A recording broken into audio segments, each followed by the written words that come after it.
Welcome back now. Police have arrested more than 1,600 people in a week-long crackdown on so-called county lines gangs. Our correspondent Shaman Freeman-Powell joins us now and has more on this. A morning to you, Shaman. So what more do we know?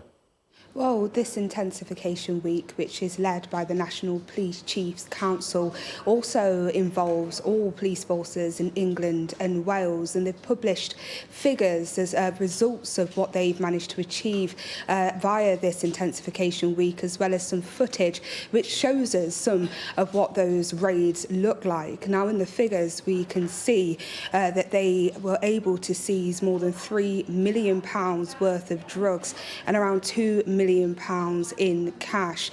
They also seized weapons too. Around 557 weapons were recovered. Now, most of these were knives or sharp instruments, but they also recovered 75 firearms and 4 XL bully dogs. Now, the National Police Chiefs Council says that it successfully closed around 2,061 county lines. Now, this is what's often described as the drug dealing networks controlled by someone using a mobile phone line. And these gangs often recruit vulnerable people, and mostly children, to transport these drugs across the country. Now, the National Police Chiefs Council says that 261 of these lines have been closed, but they've also said that they believe around 5,000 of these county lines are currently operating across the country. Now, Sky News has spoken to Commander Paul Brogden. He's the MPCC lead for county lines, who gave us a little bit of an insight into how these gangs operate and exploit vulnerable children. These are predominantly men of violence. These are violent criminals controlling these drugs lines. Around about 3/4 of them have got previous convictions for violence. About 20% of them have got previous convictions for domestic abuse and violence against women and girls. So these are just nasty individuals controlling children.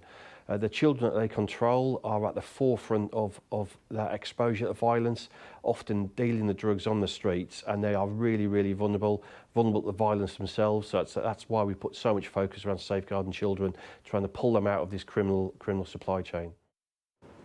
That was Commander Paul Brogden there. He also gave us some information for signs that parents can look out for.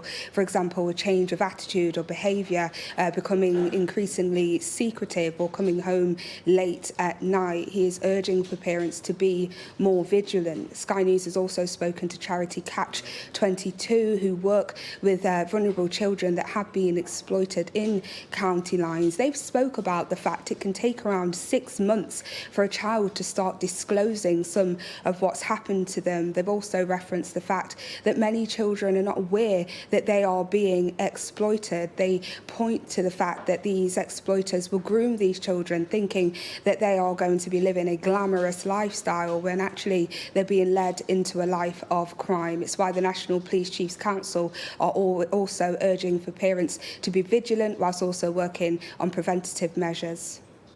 OK, Shaman, for now, thank you for that.